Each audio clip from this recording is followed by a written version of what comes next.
Hi everyone, let's see how you can fix your games that are not opening in Windows 10 or Windows 11.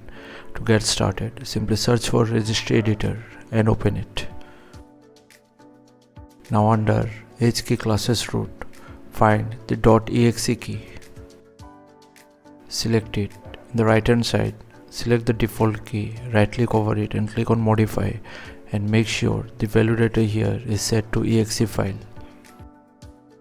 Now scroll down and find exe key.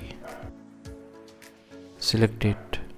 The right hand side, select the default key, right click over it, select modify and make sure the value data is set to application here.